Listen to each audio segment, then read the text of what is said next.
This is Arthur Inman, and he's sitting in the middle of a dark room and holding the microphone in front of him and talking into it and not knowing what on earth he's going to say, but saying it on as fast as he can. I always thought that the movie would be the best way to capture that book, because not only because of its length and because of its kind of kaleidoscopic quality, but because you could get in the dreams and fantasies in a way that you never could do it on the stage. So the film seemed to me an ideal medium. I remember going down to a big bank building in Boston, and all these journals were packed in a bank vault and were hauled out in old suitcases, and these piles of bound loose leaf volumes, and looking at it and then having it all hauled back to an office that we built. We rented on Garden Street, and that's where everything was stored, and that's where I did my work.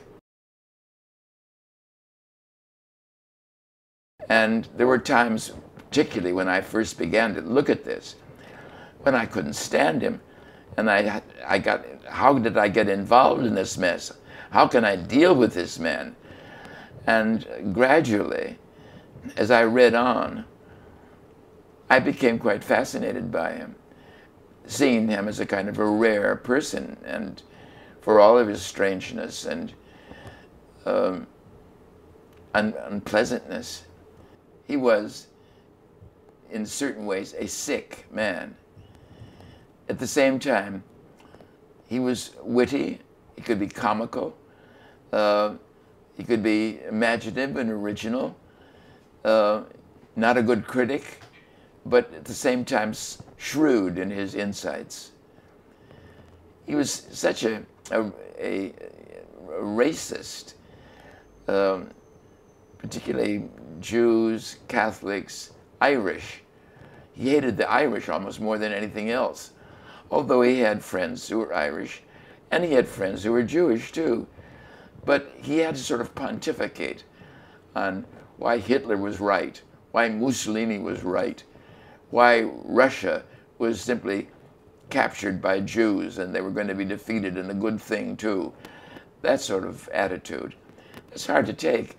Of course, this is sort of demented adolescence, but gradually certain kind of wisdom and shrewdness came into his thinking, and there are moments when he's attractive and amusing, and other moments when he's loathsome. To see him in the journals driving around Boston in his old car, which he loved. There are pictures of it, by the way, in the published volumes of the journals. Interviewing people, talking to people, horrified by them, shocked by them.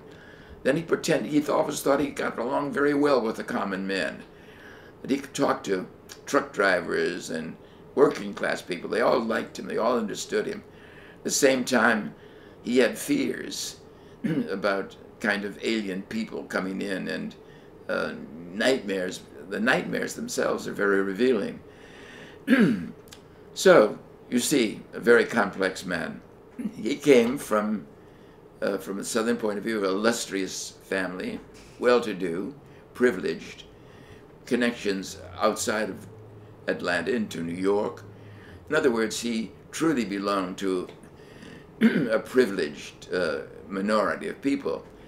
And he just didn't like people who were not like him.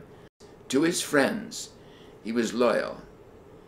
He was very suspicious about new acquaintances until they proved themselves.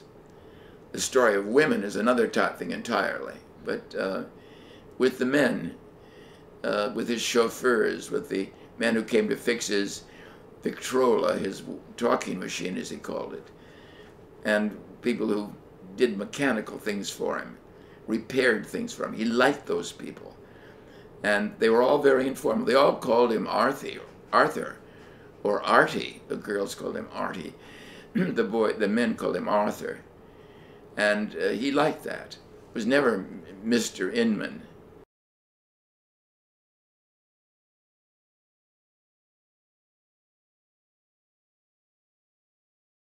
He loved to have people confess to him, and he had a kind of criteria for estimating the people that he hired.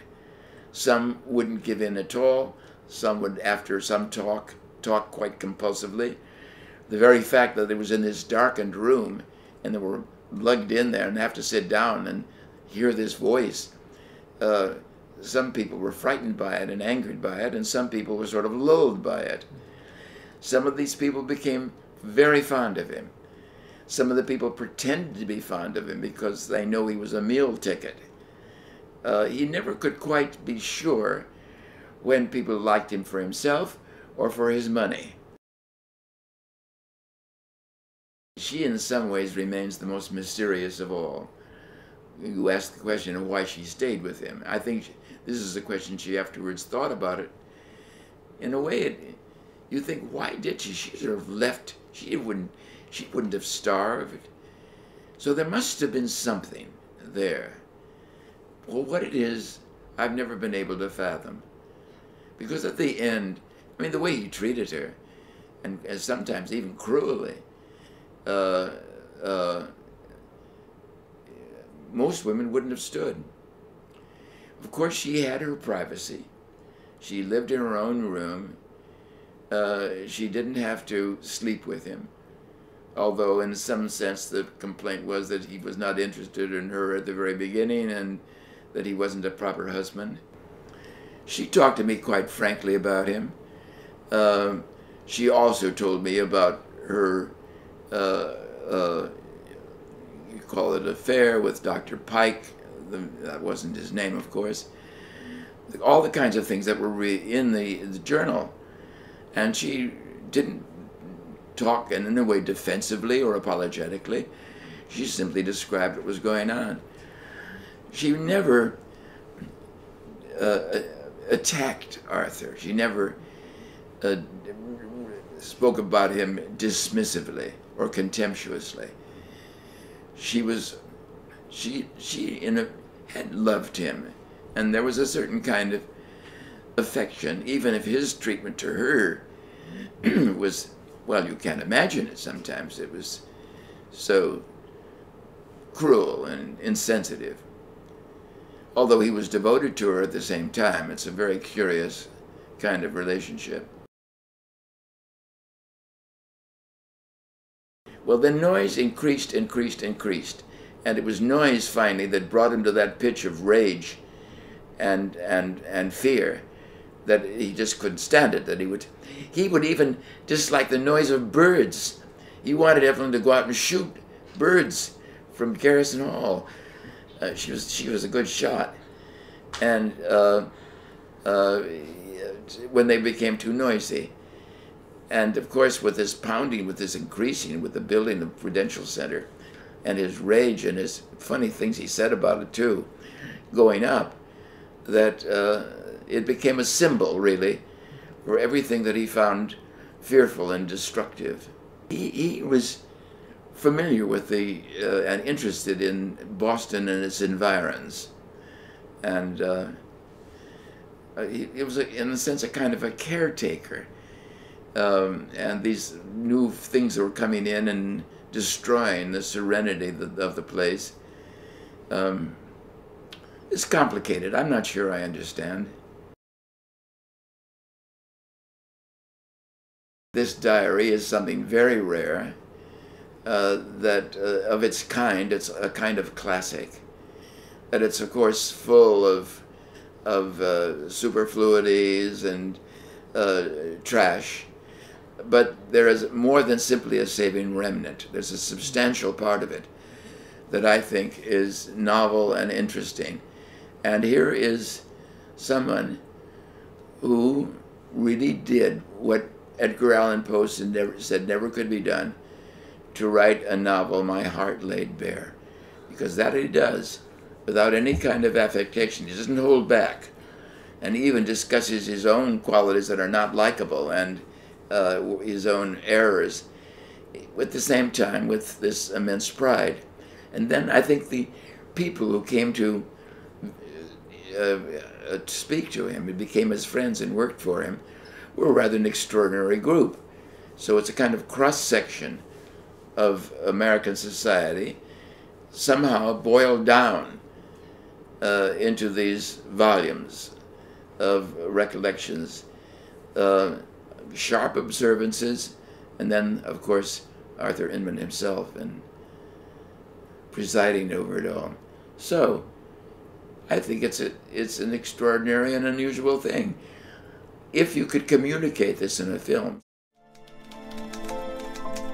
And it's getting closer and closer to the end, and the typewriter is banging, and the wind is howling, and I'm getting very tired, and I guess I'll stop before it goes off the end. Goodbye.